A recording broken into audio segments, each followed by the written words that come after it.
भगवान शंकर ने आगे कहा, हे विप्र, कोटिलिंग का महात्म्य और पुण्य का वर्णन नहीं किया जा सकता। जब एक लिंग महात्म्य की कथा कहना असंभव जान पड़ता है तो कोटिलिंगों का महात्म्य कौन कह सकता है। यदि मनुष्य में कोटिलिंग निर्माण करने की शक्ति ना हो तो उसे केवल 1000 लिंगों का निर्माण करना चाहिए। इसमें भी समर्थ ना हो तो 100 लिंग या फिर 1 मास में केवल 1 लिंग बनवाना चाहिए। इस मास में केवल 1 लिंग बनाने पर भी जीव मेरे पास निवास कर सकता है। कामदेव के शत्रु भगवान शंकर का 16 उपचार से खच्चर ओम नमः शिवाय मंत्र सहित अर्चन करना चाहिए। ग्रह यज्ञ करके उद्यापन करना चाहिए। हवन और ब्राह्मणों को भोजन करवाना चाहिए। इस प्रकार व्रत करने से असमय में मृत्यु नहीं होती। इस मास का व्रत बंधत्व का हरण करके संपूर्ण आपत्तियों को दूर करता है। रोग शोक संताप मिटाता है। ऐश्वर्य में वृद्धि करता है और जो कोई श्रावण मास में पंचामृत से अभिषेक करता है वह इस शरीर को त्यागने के पश्चात कैलाश में मेरे नजदीक आकर 1 कल्प तक निवास कर सकता है। वह प्राणी पंचामृत पीने वाला, गौ तथा धन आदि से युक्त, अत्यंत मधुरभाषी, त्रिपुरासुर हंता भगवान श्री सदाशिव का प्यारा होता है। जो श्रावण मास में हविष्यान्न भोजन करता है वह चावल आदि संपूर्ण धान्यों का अक्षय निधि से युक्त होता है। जो व्यक्ति इस मास में पत्तल पर भोजन करता है उसको भोजन के लिए सोने के पात्रों की प्राप्ति होती है। शाक का त्याग करने से शोक का हरण होता है। इस महीने जो भूमि पर शयन करता है वह कैलाश में निवास करता है। जो इस महीने में 1 दिन भी ब्रह्म मुहूर्त में स्नान करता है उसे पूरे महीने तक नहाने का फल मिलता है। इस मास में जो प्राणी जितेंद्रिय होता है इसे इंद्रिय जन्य बल की प्राप्ति होती है। इस मास में स्फटिक मणि, पाषाण, मिट्टी तथा मरकत मणि निर्मित शिवलिंग जो स्वयं उत्पन्न या बनाए हुए या पिसान निर्मित या पीतल या चंदन मक्खन निर्मित शिवलिंग में 1 बार अर्चन करने मात्र से 100 ब्रह्म हत्या का पाप मिट जाता है। सूर्य ग्रहण, चंद्र ग्रहण या अन्य किसी सिद्ध क्षेत्र में लक्ष्य जाप करने से जो सिद्धि कही गई है वह श्रावण मास में केवल 1 बार जप करने से मिल सकती है। किसी दूसरे समय में किए गए नमस्कार और प्रदक्षिणा से जो 1000 बार फल मिलता है वह फल इस महीने में केवल 1 बार नमस्कार करने और प्रदक्षिणा करने से मिल जाता है। यह महीना मुझे बहुत प्रिय है। इस महीने में वेद पारायण करने पर सब वेद मंत्रों की अच्छी तरह सिद्धि हो सकती है।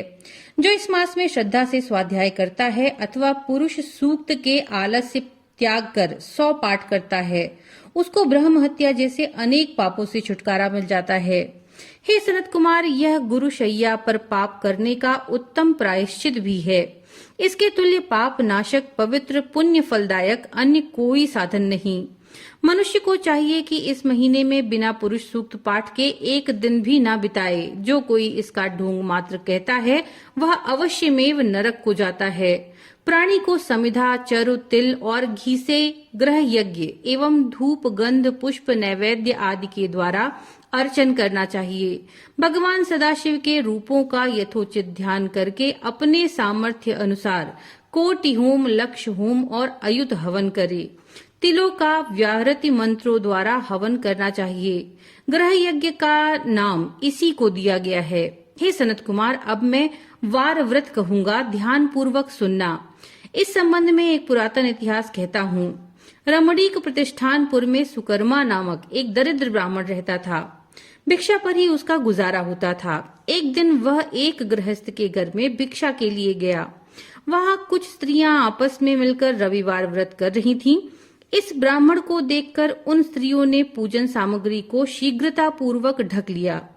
उधर ब्राह्मण को अर्चन विधि जानने की लालसा थी। उसने स्त्रियों से कहा, आप सब ने इस व्रत को क्यों ढक लिया है? आप सब साध्वी हैं, कृपा करके मुझसे इस व्रत की विधि कहिए। समदृष्टि रखने वाले सज्जनों का तो उपकार ही स्वार्थ है, क्योंकि परोपकार जैसा दूसरा कोई धर्म तीनों लोकों में नहीं। मैं दरिद्रावस्था के कारण अत्यंत दुखी हूँ, इसलिए आप इस उत्तम व्रत का विधान तथा फल मुझे बताएं। मैं इस व्रत को करूंगा। स्त्रियों ने कहा, हे ब्राह्मण, यदि व्रत में उन्माद या प्रमाद अथवा विस्मरण, भक्तिहीनता या अनास्था करोगे तो ये व्रत निष्फल हो जाएगा। इसलिए इस व्रत को तुम्हें कैसे दें? ब्राह्मण ने कहा, ऐसा नहीं करूंगा। उसकी बात सुनकर स्त्रियों में से एक प्रौढ़ स्त्री ने उस ब्राह्मण को उस व्रत की विधि बताई। उसने कहा, श्रावण मास में शुक्ल पक्ष के पहले रविवार को मौन होकर उठना चाहिए। शीतल जल से स्नान करके, नित्य कर्म करके, पान के पत्ते पर 12 परिधि वाला मंडल लिखना चाहिए। उसे लाल चंदन से सूर्य नारायण के तुल्य गोलाकार लिखना चाहिए। उस मंडल में संज्ञा नाम वाली स्त्री सहित सूर्य का लाल चंदन द्वारा पूजन करना चाहिए। घुटने जोड़कर जमीन पर बैठकर सूर्य के 12 मंडलों पर अलग अलग लाल चंदन से युक्त लावा तथा जपा पुष्प द्वारा अर्घ्य श्रद्धा भक्ति से सूर्य नारायण को देना चाहिए। अर्घ्य को रक्ताक्षत, जपा पुष्प और उपचारों से युक्त करें। नारिकेल बीज और खांड शर्करा से युक्त सूर्य मंत्र को पढ़ करके नैवेद्य देना चाहिए। सूर्य के 12 मंत्रों द्वारा स्तवन करना चाहिए। 12 बार नमस्कार और 12 बार ही प्रदक्षिणा करनी चाहिए। फिर 6 सूतों को एक में मिलाकर उसमें 6 ग्रंथियां लगानी चाहिए। उस सूत्र को भगवान श्री सूर्य नारायण को अर्पण करके उसे अपने कंठ में बांध लेना चाहिए। 12 फल से संयुक्त दान वामन ब्राह्मणों को देना चाहिए। कुपात्र को इस व्रत की विधि नहीं बतानी चाहिए। हे विप्र, इस प्रकार व्रत करने से निर्धन धनवान हो जाता है और निसंतान पुत्रवान। कोड़ी का कोढ़ मिट जाता है। बंदी खाने में पड़ा हुआ बंदी बंदी खाने से छूट जाता है। रोगी का रोग मिट जाता है। अधिक क्या कहूँ।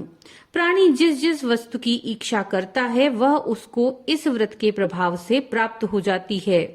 इस विधि से यदि श्रावण मास में 4 रविवार हों तो 4 व्रत और यदि 5 हों तो 5 व्रत करें। व्रत के पूर्ण फल की प्राप्ति के लिए उद्यापन करें। हे विप्र, इस प्रकार व्रत करने से कार्य सिद्ध होता है। वह ब्राह्मण उन स्त्रियों से इस प्रकार व्रत की विधि जानकर अपने घर लौट आया।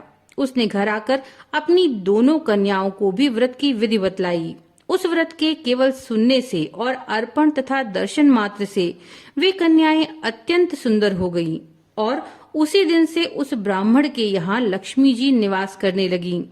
कई विधियों और कई प्रकारों से उस ब्राह्मण के यहाँ लक्ष्मी जी आईं। वह धन कुबेर हो गया। एक दिन राजा ने मार्ग से गुजरते हुए उन कन्याओं को अपने मकान की खिड़की में खड़े देख लिया। रूप की खान उन दोनों बहनों को देखकर वह बस देखता रह गया। वह उन दोनों पर मोहित हो गया। उसने ब्राह्मण को बुलाया और अपने लिए दोनों कन्याओं को मांग लिया।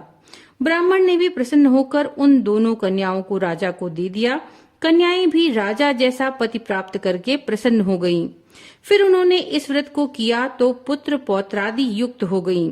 हे सनत कुमार, मैंने अभ्युदय को देने वाले इस व्रत को आपके सामने कहा।